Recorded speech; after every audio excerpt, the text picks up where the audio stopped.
আমি পুরো বাড়িটাকে ধ্বংস করে ফেললাম, সবকিছু শেষ হয়ে গেল, নিজের হাতে সব শেষ করেছি। আমি কারোর ভালো করতে পারলাম না, উল্টে একটা মানুষের জীবনের এত বড় ক্ষতি করে ফেললাম। উল্টে আমাকে ক্ষমা করে দে, আমাকে ভালো তুমি ক্ষমা করে দিও, করে দিচ্ছি। ইমন,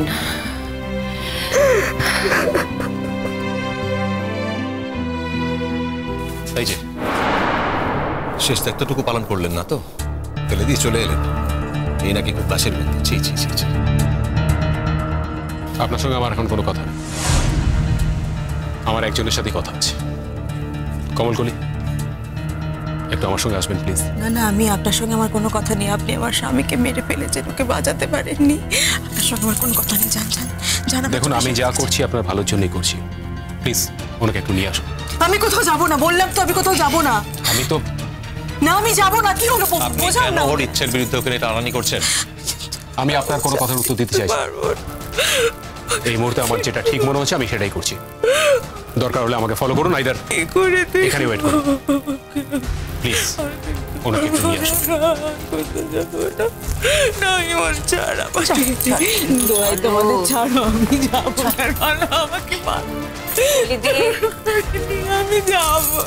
চলো আমাদের সঙ্গে, প্লিজ চলো।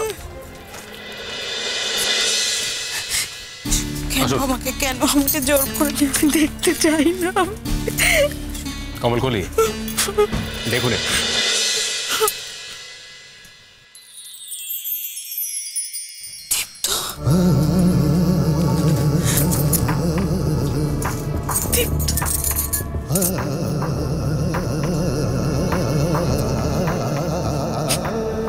কি হলো কলি? কাঁদছো কেন? ওরা বলেছিল তুমি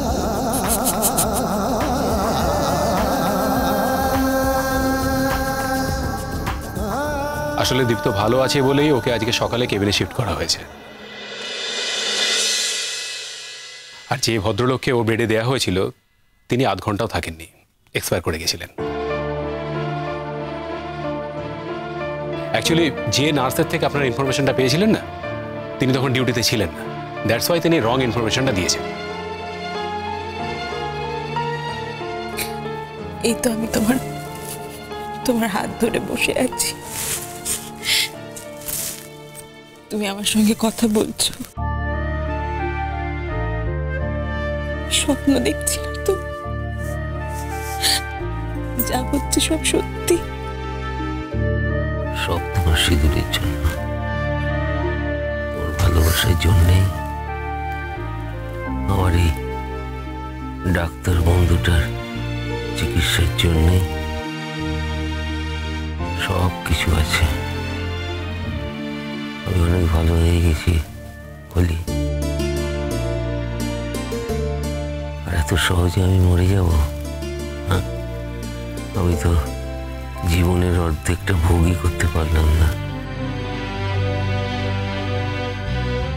তাতে আমি মরে যাব?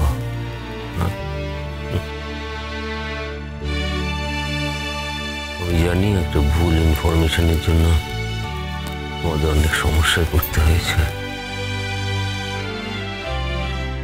কিন্তু আমি এখন ভালো আছি, অনেক ভালো আছি কলি, অনেক ভালো আছি। আমার কিচ্ছু হয়নি। ওরা বলেছে আমাকে 2-1 দিনের মধ্যে ছেড়ে দেবে। কি তুষার, তাই তো? দীপ্ত, এত এক্সাইটমেন্ট কিন্তু ভালো নয়। দেখ, এই এক্সাইটমেন্ট বেড়ে গেলে কিন্তু আমি তোকে এখানে আরো 2 দিন বেশি রেখে দিতে বাধ্য হব। আর হ্যাঁ, বউকে একটু বোঝাও, আমার উপরে তো একটা ক্ষেপে আগুন হয়ে আছে। সরি তুষারদা, আপনি বুঝতেই তো পারছেন আমার মনের কি অবস্থা হয়েছিল। আমি কোনো ব্যাপার না, মজা করছি। আমার ওই জাদু কাঠিটা কোথায়? হ্যাঁ, ও ওখানে। সত্যি আমি বিশ্বাস করতে পারছি না দীপ্তদা, এখনো বিশ্বাস করতে পারছি না যে আমি তোমাকে চোখের সামনে দেখতে পাচ্ছি। একটু আগে আমাদের মধ্যে কি কি ঝড় বয়ে গিয়েছিল তোমায় কি করে বোঝাবো। নিজের উপর এত ভরসা কম সেটা জানতাম না তো ইমন। সব ভরসা শেষ হয়ে গিয়েছিল, ওই একটা খবর আমাদের সব ভরসা শেষ করে দিয়েছিল। তুষারদা, আই সরি।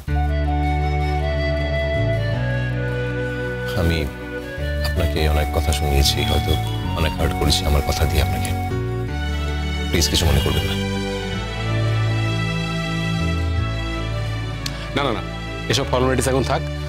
কিছু রেস্ট্রিকশন আছে যেগুলো আপনাদের সবাইকে মানে ফলো করতে হবে আর কি। হ্যাঁ নিশ্চয়ই, আমরা সবটা মেনে চলবো। না তেমন কিছুই না, জাস্ট আপনারা তো দুবেলা আসছেনই, সবাই দেখা তো হবে। একটু খালি খেয়াল রাখা, দীপ্ত যেন বেশি কথা না বলে। রেস্টের খুব দরকার, তো ঘুমটা খুব দরকার এখন। আচ্ছা যাই হোক, আমরা একটা কাজ করি, কলি আর দীপ্তকে একটুখানি একা ছেড়ে দিই, ওরা একটু কথাবার্তা বলুক। হ্যাঁ তাই না? আচ্ছা কলি, 5 মিনিটস অনলি, ঠিক আছে? তারপরে কিন্তু একটু আসতে হবে। Thank you so much. আচ্ছা আমরা তাহলে এবার রুমের বাড়ি যাই। আপনাদের তো চাটাও কিছু খাওয়া হয়নি বোধহয় সকাল থেকে, যা চলছে এমার্জেন্সি একটা নিউজ গেছে মোটামুটি। আপনারা তো সকালে বাড়ি থেকে চলে এসেছেন সকালবেলা বেরিয়ে। ভাগ্যিস ভুলটা হয়েছিল। কি বললে? বললাম ভাগ্যিস ভুলটা হয়েছিল, তা না হলে তো আমি বুঝতে পারতাম না যে আমার বউটা আমায় কতটা ভালোবাসে, কত ভালোবাসে।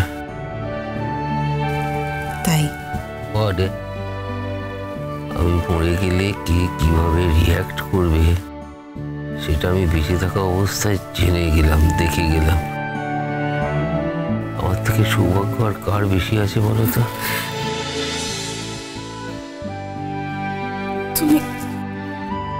তুমি এখন এইসব কথা বলবে? আচ্ছা ঠিক আছে, বলবো না, একদম চিন্তা করো না তুমি, আমি ভালো হয়ে গেছি। আমাদের ভুল সজ্জা হলো না যে? আরে হবে তো, এখন আমাদের সব কিছু সময়ের কত পরে হয়েছে, আমাদের বিয়েটা কত পরে হলো, তেমনি ফুলসজ্জাটাও না একটু পরেই হবে।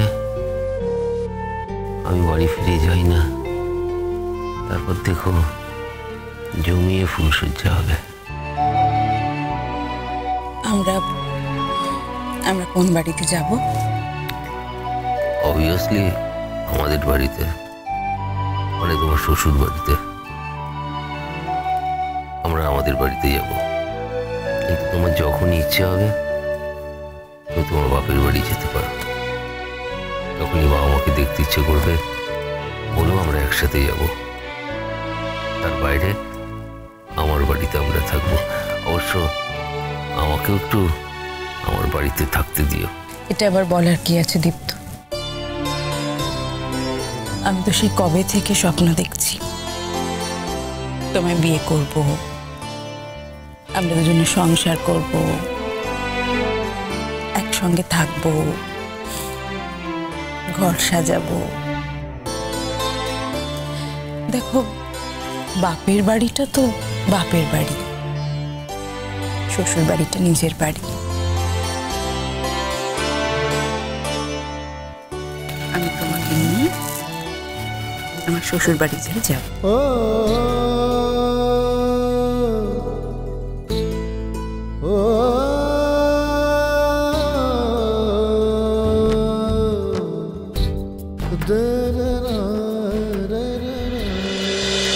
কুসুম দোলা